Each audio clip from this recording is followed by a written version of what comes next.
ಇವಾಗಿನ ಕಾಲೇಜ್ ನಿಮ್ girl friends ಅಷ್ಟು ರೆಸ್ಪಾನ್ಸಿವ್ ಆಗಿರ್ತಾರೋ ಎಲ್ಲ ಗೊತ್ತಿಲ್ಲ, ಬಟ್ ಈ ಸ್ಟೇರಿಂಗ್ ಮಾತ್ರ ತುಂಬಾ ಅಂದ್ರೆ ತುಂಬಾ ರೆಸ್ಪಾನ್ಸಿವ್ ಆಗಿತ್ತು.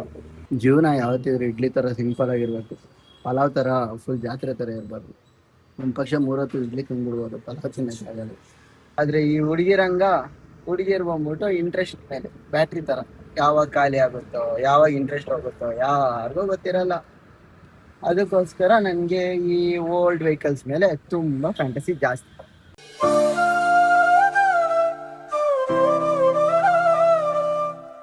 So hey guys, welcome back to another log. Guys ಏನಂದ್ರೆ ಇವತ್ತು ನಾನು ನಿಮ್ಗೆ ಬಂದ್ಬಿಟ್ಟು ಒಂದು ಲೆಜೆಂಡ್ರಿ ವೆಹಿಕಲ್ ತೋರಿಸ್ಕೊಡ್ತೀನಿ. ನೋಡ್ತಾ ಇರಲ್ಲ, ಹೋಂಡಾ ಸಿಟಿ ಟೈಪ್ 2. ಆ್ಯಕ್ಚುಲಿ ಇದ್ರ ಬಂದ್ಬಿಟ್ಟು ಒಂದು ಇಂಟ್ರೆಸ್ಟಿಂಗ್ ಥಿಂಗ್ ಇದೆ, ಏನು ಗೊತ್ತಾ? ಇದು ನಾರ್ಮಲ್ ಟೈಪ್ 2 ಅಲ್ಲ ಗೈಸ್. ನೋಡ್ತಾ ಇರಲ್ಲ, ವಿಟೆಕ್ variable wall timing electronic control system. Actually ಏನಂದರೆ ಈ ವೆಹಿಕಲ್ ನಿಮಗೆ ಸಿಗೋದು ಆಲ್ಮೋಸ್ಟ್ ರೇರ್ ಅಂದ್ಕೊಳ್ಳಿ. ಈ ವೆಹಿಕಲ್ ಇಟ್ಟಿರೋರು ಯಾರು ಕೂಡ ಮಾಡಿಫೈ ಮಾಡ್ಸೋಕೆ ಹೋಗಲ್ಲ, ಕ್ಲೀನಾಗಿ ರೀಬಿಲ್ಟ್ ಮಾಡ್ತಾರೆ, ಅವ್ರಿಗೆ ಇಟ್ಕೋತಾರೆ. ಯಾಕಂದರೆ ಈ ವೆಹಿಕಲ್ ಬಂದ್ಬಿಟ್ಟು ಅವಾಗಿಂದ ಇಲ್ಲಿವರೆಗೂ ಕೂಡ ಯಾರ ಮನಸ್ಸನ್ನು ಗೆದ್ದಿಲ್ಲ ಅನ್ನೋ ಕಾರಣನೇ ಇಲ್ಲ. ಯಾಕಂದರೆ ಇದು ಬಂದ್ಬಿಟ್ಟು 4000 RPM ವರ್ಗು ಮಾತ್ರ ಸಾಧು ಪ್ರಾಣಿ, ಅದಾದಮೇಲೆ ವಯಗ್ರ ಪ್ರಾಣಿ ಈ ವೆಹಿಕಲ್ಲು. ಆ್ಯಂಡ್ ಗೈಸ್, ಇವತ್ತು ನಾನು ಹಿಂಗೆ ಬಂದ್ಬಿಟ್ಟು ಈ ವೆಹಿಕಲ್ ಬಗ್ಗೆ ಕ್ಲೀನಾಗಿ ಡೀಟೇಲ್ಸ್ ತಿಳಿಸ್ಕೊಡ್ತೀನಿ. ಇಂಜಿನ್ ಬಂದ್ಬಿಟ್ಟು 1.5 ಲೀಟರ್ SOH ವಿಟೆಕ್ ಇಂಜಿನ್ ಇದೆ, ಮತ್ತು ಇದ್ರಾಗ ಬಂದ್ಬಿಟ್ಟು 4 ಸಿಲಿಂಡರ್ 16 ವಾಲ್ವ್ ಇಂಜಿನ್ ಬರುತ್ತೆ. ಆ್ಯಂಡ್ ಇದ್ರಾಗ ಬಂದ್ಬಿಟ್ಟು ಮೋಸ್ಟ್ ಸ್ಪೆಷಲ್ ಥಿಂಗ್ ಅಂದರೆ ವಿಟೆಕ್ ಗೈಸ್. ವಿಟೆಕ್ ಬಂದ್ಬಿಟ್ಟು ಆಲ್ಮೋಸ್ಟ್ ಯಾರು ನೋಡಿರಲ್ಲ, ನೋಡಿರ್ತಾರೆ ಬಟ್ ರೇರು ನಿಮಗೆಲ್ಲ ಸಿಗೋದು ವಿಟೆಕ್. ಕೆಲವರು ನಾರ್ಮಲ್ ಸಿಟಿನೇ ವಿಟೆಕ್ ಪೋರ್ಟ್ ಮಾಡಿಸಿರ್ತಾರೆ. ಅಂಡ್ ಅವಾಗಿನ ಕಾಲದಲ್ಲಿ ಈ ವೆಹಿಕಲ್ ಅಲ್ಲಿ ಏನೇನು ಸ್ಪೆಷಲ್ ಇತ್ತು ಅಂದ್ರೆ, ಇಲ್ಲಿ ನೋಡ್ತಾರಲ್ಲ, ಇದು ಬಂದ್ಬಿಟ್ಟು ಅವಾಗಿನ ಕಾಲದಲ್ಲಿ ಹಾಲಜನ್ ಹೆಡ್ಲೈಟ್ ಕೊಟ್ಟಿರೋ ಪ್ರೆಟಿ ಅಲಾಯ್ಸ್ ಇತ್ತು. ಅಂಡ್ ಈ ಪ್ರೆಟಿ ಅಲಾಯ್ಸ್ ಬಂದ್ಬಿಟ್ಟು 15 ಇಂಚ್ ಅಲಾಯ್ಸ್ ಬರುತ್ತೆ. ಅಂಡ್ ನೆಕ್ಸ್ಟ್ ಬಂದ್ಬಿಟ್ಟು ಈ ವೆಹಿಕಲ್ ಅಲ್ಲಿ ಅವಾಗಿಂದನೇ ತುಂಬಾ ಅಂದ್ರೆ ತುಂಬಾ ಅಡ್ವಾನ್ಸ್ಡ್ ಫೀಚರ್ಸ್ ಇತ್ತು. ಅಡ್ವಾನ್ಸ್ ಫೀಚರ್ಸ್ ಅಂತ ಹೇಳೋದಾದ್ರೆ ನಿಮ್ಗೆ ಅವಾಗೇನೆ ನಿಮ್ಗೆ power Windows, 4 door locking system, and ಇಲ್ಲಿ ನೋಡಿ, ಇಲ್ಲಿ ಅಡ್ಜಸ್ಟೇಬಲ್ ಮಿರರು, ಅಂಡ್ ಡಿಫಾಗರ್ ಇತ್ತು, AC ಇತ್ತು. ಅವಾಗಿನ ಕಾಲದಲ್ಲಿ ಈ ವೆಹಿಕಲ್ನ ಯಾರು ಇಷ್ಟಪಡೋಕ್ಕೆ ಪಡೆದಲ್ಲೇ ಇರೋದಕ್ಕೆ ಏನು ರೀಸನ್ ಇರಲಿಲ್ಲ ಅನ್ಸುತ್ತೆ. ಯಾಕಂದ್ರೆ ಇದರಲ್ಲಿ ಏನಿದೆ ಅಂತ ಅನ್ನೋದಕ್ಕಿಂತ ಏನಿಲ್ಲ ಅಂತ ಕೇಳೋರು ಜಾಸ್ತಿ ಆಗಿರೋ.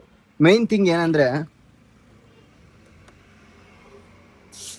ಈ ವಿಟೆಕ್ ಸ್ಟಾರ್ಟ್ ಆಗುತ್ತಲ್ಲ, ಅದೇ ಜನಗಳಿಗೆ ಅವಾಗ ಈ ಗಾಡಿಲಿ ಇದ್ದಂತ ಲಕ್ಸುರಿ ಇಷ್ಟ ಆಗ್ತಿತ್ತು, ಪವರ್ ಇಷ್ಟ ಆಗ್ತಿತ್ತು, ಗಾಡಿ ಸಿಕ್ಕಿದಂಥ ರೆಸ್ಪಾನ್ಸಸ್ ಇಷ್ಟ ಆಗ್ತಿತ್ತು. ಆ್ಯಂಡ್ ಇದ್ರಲ್ಲಿ ಬಂದ್ಬಿಟ್ಟು ನೀವು ನೋಡ್ತಾ ಇರಲ್ಲ, ಈ ಸ್ಟೇರಿಂಗ್ ಎಷ್ಟು ರೆಸ್ಪಾನ್ಸಿವ್ ಆಗಿದೆ ಅಂದರೆ, ಇವಾಗಿನ ಕಾಲೇಜ್ ನಿಮ್ಮ ಗರ್ಲ್ ಫ್ರೆಂಡ್ಸ್ ಅಷ್ಟು ರೆಸ್ಪಾನ್ಸಿವ್ ಆಗಿರ್ತಾರೋ ಎಲ್ಲ ಗೊತ್ತಿಲ್ಲ, ಬಟ್ ಈ ಸ್ಟೇರಿಂಗ್ ಮಾತ್ರ ತುಂಬಾ ಅಂದರೆ ತುಂಬ ರೆಸ್ಪಾನ್ಸಿವ್ ಆಗಿತ್ತು. ಅಂಡ್ ಈ ವೆಹಿಕಲ್ ಬಂದ್ಬಿಟ್ಟು 4000 RPM ವರ್ಗು ಒಂಥರ ಆಟ ಆಡ್ಬೋದು, ಆದರೆ 4000 ಮೇಲೆ ಇನ್ನೊಂಥರ ಆಟ. ಅಂಡ್ ಇದ್ರಲ್ಲಿ ಬಂದ್ಬಿಟ್ಟು ನಿಮಗೆ ಫುಲ್ ಸ್ಟಾಕ್ ಕುಷನ್ ಸೀಟ್ಸ್ ಹಾಕ್ಸಿದ್ದಾರೆ. ಅಂದರೆ ಇದು ಬಂದ್ಬಿಟ್ಟು ಫುಲ್ ಸ್ಟಾಕ್ ಸೀಟು. ಇವ್ರು ಬಂದ್ಬಿಟ್ಟು ತುಂಬ ಸ್ಟಾಕಲ್ಲೇ ಮೇಂಟೈನ್ ಮಾಡಿದ್ದಾರೆ. ಅಣ್ಣ ಇದನ್ನೇನು ತಿರುಗಿಸ್ತೀವಿ ಅಣ್ಣ, ಇಂಥ ಗಾಡಿಗಳನ್ನ ಈ ಬೆಂಗಳೂರು ಓಡಿಸೋಕ್ಕೆ ಬೇಜಾರಾಗುತ್ತೆ. ಒಬ್ಬೊಬ್ರು ಒಂದೊಂದು ಮುತ್ತಿನ ಥರ ಓಡಿಸ್ತಾರೆ ಗಾಡಿ ವೆಹಿಕಲ್ಗಳನ್ನ.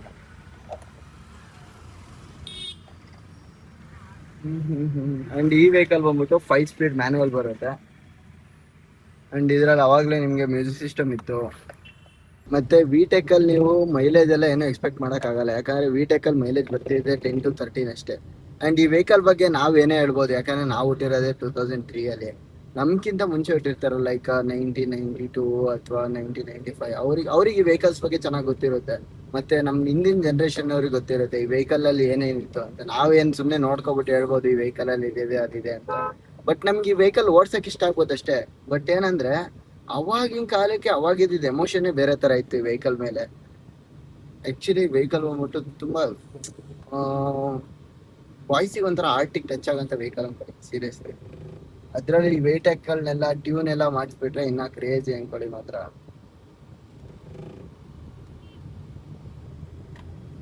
ಬೆಂಗಳೂರಲ್ಲಿ ಏನ್ ಕಮ್ಮಿ ಆದ್ರೂ ಟ್ರಾಫಿಕ್ ರೋಡ್ ಸರಿಯಾಗಿರಲ್ಲ, ಇಲ್ಲ ಟ್ರಾಫಿಕ್ ಜಾಸ್ತಿ ಆಗಿರುತ್ತೆ. ಟ್ಯಾಕ್ಸ್ ಮಾತ್ರ ಎಲ್ಲ ಕಡೆ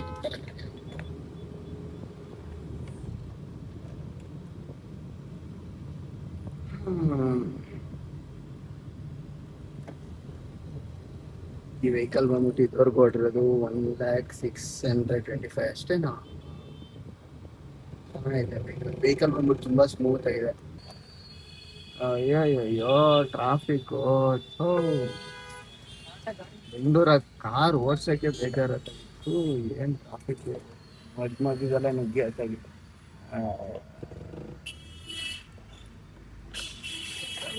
ಇಲ್ಲಿ ತಗೋಣ, ಪಾಸ್ ಆಗ್ಬಿಡ್ತೀನಿ, ಪಾಸ್ ಆಗ್ತೀನಿ. ಎಲ್ಲ ಓಡ್ ಜನ ಸಾಗರ. CNG ಇಷ್ಟು ದಿವಸ LPG ಆಯ್ತು, ಇವಾಗ CNG ನಿಂತ್ಕೊಂಡವ್ರೆ. ಅದೇನ್ CNG LPG ಶಾರ್ಟೇಜ್ ಆಗೈತು ಅಥವಾ ಇವರೇ ಕ್ಲಿಯರ್ ಮಾಡ್ತಾರೋ ಏನೋ ಎಂದು ಗೊತ್ತಿಲ್ಲ. ಮಾತ್ರ ಒಂಥರ ಟ್ರೆಂಡ್ ಸೆಟಪ್ ಆಗ್ಬಿಟ್ಟೈತಿ. ಬೇಕು ಅಂತ ಬರುತ್ತೆ, ಬೇಡ ಅಂತ ಹೋಗ್ಬಿಟ್ಟಾರೆ. ಬೆಂಗಳೂರಲ್ಲಿ ಏನ್ ಕಮ್ಮಿ ಆದ್ರೆ ಟ್ರಾಫಿಕ್ ಕಮ್ಮಿ ಆಗೋದಲ್ಲ. ಏನಕ್ಕೆ ಸೊಲ್ಯೂಷನ್ ಸಿಗ್ಬೋದು ಬೆಂಗಳೂರಲ್ಲಿ? ಎಂತ ಮಾರ್ಕ್ಸಿಗೆ ಹೋಗಿ ವಾಪಸ್ ಹಂಗೆ ಮಾರ್ಕ್ಸ್ ಇಲ್ದಾಗ ವಾಪಸ್ ಬರೋದಕ್ಕೆ ಸೊಲ್ಯೂಷನ್ ಸಿಗ್ಬೋದು ಅನ್ಸುತ್ತೆ. ಅರೆ ಟ್ರಾಫಿಕ್ಗೆ ಮಾತ್ರ ಸೊಲ್ಯೂಷನ್ ಸಿಗಲ್ಲ. ಅಲ್ಲಿವರೆಗೂ ನಿಂತ್ಕೋಬೇಕೀಗ. ನೀನ್ ನೋಡ್ರ ಅಯ್ಯೋ ಪಾಪ ಅನಿಸ್ತಿದೆ. ನೀವೆಲ್ಲ ಅನ್ಬೋದು, ಅಲ್ಲ ಗುರು ನೀನ್ ಹುಟ್ಟಿರೋದೇ 2003 ಅಲ್ಲಿ, ನಿನ್ಗೇನ್ ಗುರು ಈ ಓಲ್ಡ್ ವೆಹಿಕಲ್ಸ್ ಮೇಲೆ ಇಷ್ಟೊಂದು ಫ್ಯಾಂಟಸಿ ಅಂತ. ನಾನು ನಿಮ್ಗೊಂದು ಆರ್ಟ್ ರಿಯಾಲಿಟಿ ಹೇಳ್ತೀನಿ, ಕೇಳಿಸ್ಕೊಳ್ಳಿ. ಈ ವೆಹಿಕಲ್ಸ್ ಬಗ್ಗೆ ಮತ್ತೆ ಇವಾಗಿನ ಜನ್ರೇಷನ್ ಬಗ್ಗೆ. ಇವಾಗ ಈ ಜನರೇಷನ್ ಬಂದ್ಬಿಟ್ಟು ಒಂಥರ EV ವೆಹಿಕಲ್ಸ್ ಇದ್ದಂಗೆ. ಬ್ಯಾಟ್ರಿ ಎಲ್ಲಿರುತ್ತೆ ಅಲ್ಲಿ ಸ್ಟಾಪ್ ಆಗ್ಬಿಡುತ್ತೆ. ಈ ಜನರೇಷನ್ ಹಿಂಗೆ ಒಂಥರ ಇಂಟ್ರೆಸ್ಟ್ ಮೇಲೆ ಡಿಪೆಂಡು.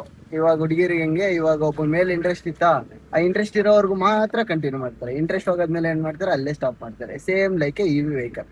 ಬಟ್ ನಾವು ಬಾಯ್ಸ್ ಹೆಂಗ್ ಗೊತ್ತಾ, ಬಾಯ್ಸ್ ಬಂದ್ಬಿಟ್ಟು ಈ ತರ ಓಲ್ಡ್ ವೆಹಿಕಲ್ಸ್ ಇದ್ದಂಗೆ. ಪೆಟ್ರೋಲು ನಮಗೆ ಎಲ್ಲೆಲ್ಲಿ ದಾರಿ ಉದ್ದಕ್ಕೂ ಪೆಟ್ರೋಲ್ ಬಂಕ್ ಸಿಗುತ್ತೆ. ದಾರಿ ಉದ್ದಕ್ಕೂ ನಮಗೆ ಫ್ರೆಂಡ್ಸ್ಗಳು ಸಿಗ್ತಾನೆ ಇರ್ತಾರೆ. ಫ್ರೆಂಡ್ಸ್ ಫ್ಯಾಮಿಲಿ ಆದಂಗೆ ನಾವು ಮುಂದೆ ಹೋಗ್ತಾನೆ ಇರ್ತೀವಿ. ಬಟ್ ಯಾರನ್ನೂ ಚೇಂಜ್ ಮಾಡಕ್ ಹೋಗಲ್ಲ. ಆದ್ರೆ ಈ ಹುಡುಗಿಯರು ಬಂದ್ಬಿಟ್ಟು ಇಂಟ್ರೆಸ್ಟ್ ಮೇಲೆ, ಬ್ಯಾಟ್ರಿ ತರ ಯಾವಾಗ ಖಾಲಿ ಆಗುತ್ತೋ, ಯಾವಾಗ ಇಂಟ್ರೆಸ್ಟ್ ಹೋಗುತ್ತೋ ಯಾರಿಗೂ ಗೊತ್ತಿರಲ್ಲ. ಅದಕ್ಕೋಸ್ಕರ ನನಗೆ ಈ ಓಲ್ಡ್ ವೆಹಿಕಲ್ಸ್ ಮೇಲೆ ತುಂಬಾ ಫ್ಯಾಂಟಸಿ ಜಾಸ್ತಿ. ಡ್ಯೂರಾಬಿಲಿಟಿ ಬಗ್ಗೆ ಹೇಳೋದಾದ್ರೆ ನಿಮ್ಗೆ ಗೊತ್ತು, ಈ ವೆಹಿಕಲ್ಗೆ ಒಂದು ಪಾರ್ಟ್ಸ್ ಹೋಯ್ತು ಅಂದ್ರೂ ಕೂಡ ನಾವು ಅದನ್ನ ರಿಪ್ಲೇಸ್ ಮಾಡಿ ಹೊಸದ್ ಹಾಕಿ ಒರಿಜಿನಾಲಿಟಿ ವಾಪಸ್ ತರ್ಬೋದು. ಬಟ್ ಇವಾಗಿನ ಜನರೇಷನ್ ಲೇಡೀಸ್ಗ ಚಾನ್ಸೇ ಇಲ್ಲ ಬಿಡಿ. ಈಗ ಹೋಗಿರೋ ಎಕ್ಸೆ ಬಂದು ವಾಪಸ್ ನಾನು ನಿನ್ ಕೈ ಮುಗಿತೀನಿ, ನಿನ್ ಖಾಲಿ ಬೀಳ್ತೀನಿ ಅಂದ್ರೂ ಕೂಡ ಅವಳು ವಾಪಸ್ ಅಕ್ಸೆಪ್ಟ್ ಮಾಡಲ್ಲ. ಯಾಕೇಳಿ, ಅವಳಿಗೆ ಹತ್ರ ಆಲ್ರೆಡಿ ಇವಾಗ ಒಂದು ಬೆಸ್ಟ್ ಆಪ್ಷನ್ ಸಿಕ್ಕಿರುತ್ತೆ. ಇವಾಗ ನೀವೇ ನೋಡಿ, BYD ಇಲ್ಲ ಅಂದ್ರೆ ಮರ್ಸಿಡೀಸ್ ಅಲ್ಲಿ ಎಲೆಕ್ಟ್ರಿಕ್ ಐತೆ, BMW ಎಲೆಕ್ಟ್ರಿಕ್ ಐತೆ, ಅಲ್ಲಿ ಹೋಗ್ತಾರೆ. ಆ ತರ ನಮ್ದೊಂಥರ ಮ್ಯಾನುವಲ್ ಬೈಕ್, ಪೆಟ್ರೋಲ್. ದಾರಿ ಉದ್ದಕ್ಕೂ ನಮಗೆ ಪೆಟ್ರೋಲ್ ಸಿಗುತ್ತೆ, ಟೆನ್ಷನ್ ತಗೊಳಂಗಿಲ್ಲ. ನಾವು ಹೋಗೋಷ್ಟು ದೂರ ನಮ್ಗೆ ಹ್ಯಾಪಿನೆಸ್ ಸಿಗುತ್ತೆ. ನಾವು ಜೀವನ ಪೂರ್ತಿ ಸಾಕ್ತಾ ಹೋಗ್ಬೇಕಷ್ಟೆ. ಸೂಪರ್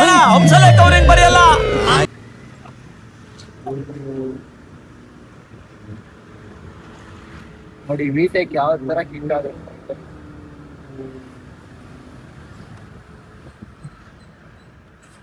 ಇದಕ್ಕೆ ಹೇಳೋದು ವಿಟೆಕ್ ಏನಕ್ಕೆ ಅಷ್ಟ.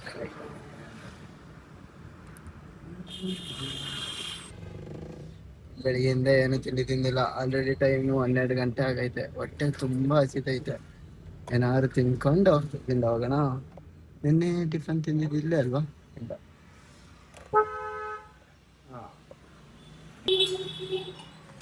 ಒಂದು ಪ್ಲೇಟ್ ಇಡ್ಲಿ ಕೊಡಿ. ಇಲ್ಲ, ಜೀವನ ಯಾವತ್ತಿದ್ರು ಇಡ್ಲಿ ತರ ಸಿಂಪಲ್ ಆಗಿರ್ಬೇಕು. ಪಲಾವ್ ತರ ಫುಲ್ ಜಾತ್ರೆ ತರ ಇರಬಾರ್ದು. ಒಂದು ಪಕ್ಷ 3 ಹೊತ್ತು ಇಡ್ಲಿ ತಿಂದ್ಬಿಡ್ಬೋದು, ಪಲಾವ್ ತಿನ್ನಕ್ಕಾಗಲ್ಲ. ಅರ್ಥ ಆಯ್ತು ಅನ್ಸುತ್ತೆ. ಇರೋ ಸ್ಟೇರಿಂಗು ಎಷ್ಟು ಸ್ಮೂತ್ ಆಗಿದೆ ಅಂದ್ರೆ ನಿಮ್ ಪಾರ್ಟ್ನರ್ ಕೂಡ ನಿಮ್ ಜೊತೆ ಅಷ್ಟು ಸ್ಮೂತ್ ಆಗಿರಲ್ಲ, ಅಷ್ಟು ಸ್ಮೂತ್ ಆಗಿದೆ. ಮಾತಾಡ್ಕೊಂಡು ಆಲ್ಮೋಸ್ಟ್ ಇನ್ನೇನು ಗ್ಯಾರೇಜ್ ಹತ್ರ ಬಂದೇ ಬಿಟ್ಟೆ. ಏನಾದ್ರೂ ತಪ್ಪಾಗಿ ಮಾತಾಡಿದ್ರೆ ಅಥವಾ ಏನಾದ್ರು ಇನ್ಸಲ್ಟ್ ಆಗಂಗೆ ಏನಾದ್ರು ಮಾತಾಡಿದ್ರೆ ಕ್ಷಮಿಸ್ಬಿಡಿ. ನನಗೆ ಗೊತ್ತಿರೋಷ್ಟು ಇನ್ಫಾರ್ಮೇಶನ್ ನಾನು ಹೇಳಿದ್ದೀನಿ. ನನಗೂ ಎಲ್ಲ ಗೊತ್ತು ಅಂತ ಏನಿಲ್ಲ, ನನಗೇನು ಗೊತ್ತೋ ಅದನ್ನ ಮಾತ್ರ ಹೇಳಿದ್ದೀನಿ. ಏನಾದ್ರು ತಪ್ಪಾಗಿ ಹೇಳಿದ್ರೆ ಕಮೆಂಟಲ್ಲಿ ಹೇಳಿ, ಬ್ರೋ ಇದು ತಪ್ಪು ಹೇಳಿದ್ಯಾ ಬ್ರೋ ಅಂತ. ಅದನ್ನ ನೆಕ್ಸ್ಟ್ ವಿಡಿಯೋದಲ್ಲಿ ಸರಿಪಡಿಸ್ಕೊಳ್ಳೋಣ.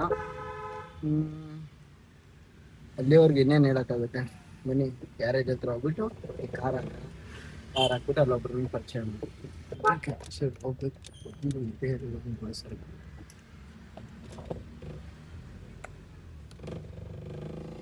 ಸೊ ಬಂದು ಇವಾಗ ಗ್ಯಾರೇಜ್ ಹತ್ರ ಅಲ್ಲಿದ್ದಾರೆ ನೋಡಿ, ಅವರು ನಮ್ಮ ಕ್ಯಾಪ್ಟನ್ನು. ಸೊ ಗೈಸ್, ಇದಾಗಿತ್ತು ಇವತ್ತಿನ ಲಾಗ್. ಆದಷ್ಟು ಬೇಗ ಇನ್ನೊಂದು ಲಾಗಲ್ಲಿ ಸಿಗೋಣ. ಓಕೆ ಫ್ರೆಂಡ್ಸ್, ಬಾಯ್.